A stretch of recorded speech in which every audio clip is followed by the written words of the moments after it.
Di mana itu? Parasami. Kabupaten. Parasami namanya. Parasamia. Parasamia. Kalau di sana Wibawa Mukti. Oh, Jadi gedung diundang kabupaten diundang. Tapi yang minta sana. Ya. Apa gitu loh. Misi acara lah. Nah, yang diminta itu cokean. Cokean itu hanya berapa kuburan kok. Dikira itu ini tuh alat musik ini hanya untuk hiasan doang, ternyata dipakai. Jadi pakai. Ada videonya nggak? Video. Ya. Setelah keliling pantai Parangtritis dan Parangkusumo, ternyata para nelayan yang ada di pantai itu bukan penduduk setempat. Perahu dan nelayannya datang dari Cilacap. Warga setempat mata pencahariannya rata-rata sebagai petani dan pedagang. Bisa dilihat dari kesenian berupa kotekan. Lesung adalah alat penumbuk padi yang digunakan oleh sebagian besar masyarakat zaman dahulu. Sedangkan kotekan adalah suatu hiburan dari bunyi-bunyian yang ditimbulkan benturan alat penumbuk padi. Tujuannya untuk menghilangkan rasa lelah bekerja atau untuk mengumpulkan masyarakat. Hamparan lahan yang ada merupakan area pertanian, boleh dibilang termasuk lahan pertanian yang sangat subur. Utamanya sawah untuk menanam padi, serta kebun untuk sayuran dan rempah-rempah, seperti terlihat di video ini. Masyarakat yang paling beruntung di daerah ini adalah pemilik modal dan para pedagang, seperti mbak pedagang jamu ini, dari hasil pertanian, dia olah sendiri jadi racikan jamu untuk kesehatan. Namun sayangnya, upaya perdagangan ini masih perlu pembinaan untuk jamu dari segi higienis belum mampu bersaing dengan produksi pabrikan. Padahal jika ada pembinaan, pedagang tradisi inilah yang mungkin merajai. Menapa? Mari kita bahas di akhir video ini. Oh, udah empok-empok dan nenek-nenek. Ada yang muda-muda nggak? Ya. Nah itu harusnya mah generasi penerus. Sulit itu. Susah. Gak suka yang penerusnya. Jangan sampai nanti Pak Delurah almarhum nggak ada generasi penerus. Lah, Harusnya itu. sekarang ini penerus ini. Sulitnya itu. Ya ini. Ya, Harus. Sekarang ada yang kecil-kecil Kecil-kecil, ikut tari. pentas tari. Nah udah itu udah ada. Terus nanti merangkap gejok lesung, terus nanti baru keramatan. Usia berapa yang sekarang yang lagi dibina? Kecil-kecil. SD, SMP, SMP. Ya udah, berarti ada penerusnya. Itu yang saya maksud. Itu. Sudah pentas. Wah. Kapan ya saya mau nonton ya? Wah, ini habis puasa nanti kapan begitu? Saya kesininya lebaran mulu, jadi nggak pernah tahu ya. Ya.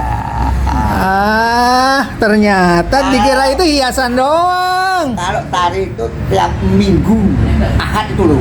Latihan. Ya, Berhenti dari lurah udah berapa tahun? saya. Iya. 8 tahun. Berarti nggak pernah berhenti orang ada pentas seni. Ya, dulu belum.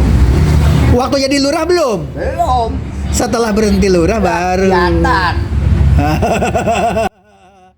Oke, makasih. Informasinya penting.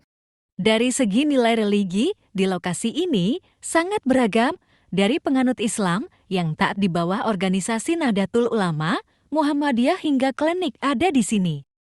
Pesta Larungan Sesajen untuk Nyi Roro Kidul merupakan pesta budaya yang rutin dilakukan. Uluran tangan pemerintah tampaknya cukup tinggi untuk pengembangan wisata, dari mulai jalan yang terawat hingga pesta budaya.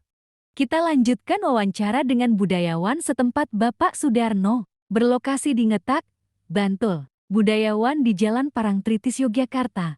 Beliau merupakan sesepuh masyarakat setempat. Sempat jadi kepala desa 2 periode, yang kini mengisi masa tuanya lewat membina kebudayaan masyarakat setempat. Seminggu 3 kali, 4 kali sering. Yang manggil siapa? Yang manggil siapa? Pak Duko kadang DPR juga Oh di DPR, ya orang pejabat atau dulu kan Pak Lurah. di sini. Terus manggil ada acara buat di sini, ada kan luas itu. Acara apa? Acara Dusun. tapi dusun itu. Ulang tahun. Kalau pernah di Parasamnya pernah. Betul. Di mana itu? Parasami. Kabupaten. Kabupaten. Parasami namanya. Parasamia. Parasamia. Namanya. Kalau di sana Wibawa Mukti. Oh, Jadi gedung diundang kabupaten kabupaten. diundang. Tapi yang minta sana. Ya. Apa gitu loh. Ngisi acara lah. Nah, yang diminta itu cokean. Cokean itu hanya berapa orang kuburan kok. Dikira itu ini tuh alat musik ini hanya untuk hiasan doang, ternyata dipakai. Jadi pakai. Ada videonya nggak, video? Satu amalan jelang tidur yang kata Nabi bisa menghapus semua dosa kita walaupun sebanyak buih di lautan. Baca satu doa ini. La ilaha illallah wahdahu la syarikalah, lahul mulku wa lahul hamdu, wa huwa ala kulli syai'in qadir, la hawla wa la quwata illa billah, subhanallah walhamdulillah wa la ilaha illallah, Allahu akbar. Amalkan sebarluaskan. Mudah-mudahan dosa admin dihapus oleh Allah dengan share doa tadi. Karena admin merasa dosa saat mengkritisi embak jamu ini. Walau tujuannya untuk perbaikan pasar yang lebih baik, jamu ini adalah warisan budaya leluhur yang harus dijaga. Palu manis itu mas kurang apa kencurnya sama anunya. Beras kencur buat sakit apa? Anget-anget. Buat apa itu pegelinu juga bisa Pak. Terus melancarkan pencernaan. Masuk angin. Itu Bagus tuh. itu, Pak. Cok. Udah mau bikin aja. Ini tadi mau lihat bikinnya. Cok bikin. Habisin anak anget itu ngorokan. Anget di ngorok. Aku banyak banget minjem. Enggak apa-apa. Aslinya mana, Mbak? Kiringan Pak. Giringan tuh Jawa. Kiringan nggih. Jogja. Jogja sini ya cuma dekat kok. Coba bikin. Oh iya. Wes, ternyata ini bikin sendiri. Iya, keracik sendiri Pak. Ngeracik sendiri. Yang manis aja toh Pak. Yang manis lah. Iya. Itu apa? Ini parem Pak. Parem itu apa? Parem itu anak dari beras sama kencur juga sama Itu kunyit. jeruk. Iya. Itu apa itu? Ini kencur. Parem adalah sediaan padat atau cair obat tradisional, terbuat dari serbuk simpuisia dan atau ekstrak dan digunakan sebagai obat luar.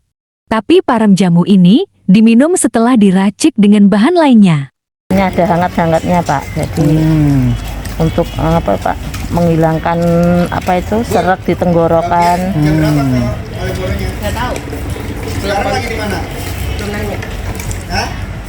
Yang hijau apa itu yang hijau? Yang itu daun pepaya Pak. Apa? Daun pepaya. Daun pepaya. Untuk melancarkan ASI juga.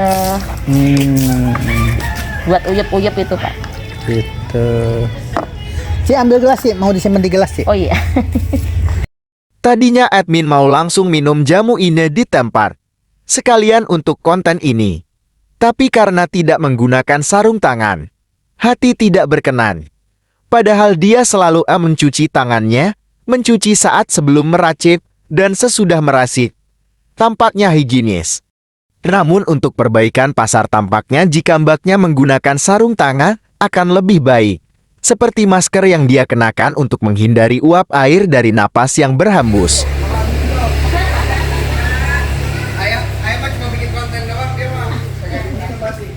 Tahu aja.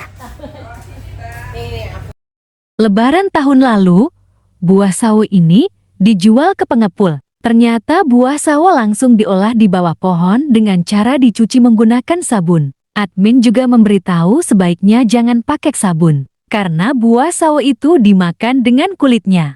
Itu gula. Ini parem Pak. Ada kecil. Nah itu hilang-hilang. Iya itu justru obat itu yang bagus. Itu yang bagus Mas. Kalau pahitnya nggak hilang-hilang itu untuk. Mas kalau yang manis banget. Iya itu bagus itu. Banyak ilmu yang sudah dibuat konten di bawah pohon sawo ini. Tentu saja untuk perbaikan dan solusinya. Seperti kisah meracik jamu dengan mengenakan sarung tangan. Pembahasan klinik Nyi Roro Kidul untuk pemasaran tempat wisata. Serta cara memakan buah sawo yang dicuci sabun. Semuanya ada solusinya. Kan 50 sama suamiku. Ya tambah 2, tambah 1 berarti ya. Jadi 55. Emang satunya berapa? 5.000. 5.000. Iya. Emang banyak kan Ci? Tadi banyak. Banyak tadi. Bukan, bule punya ibunya mah. Jualannya pakai Ibunya. Nggak punya ibunya pakai batok. Makasih. Makasih ya Pak.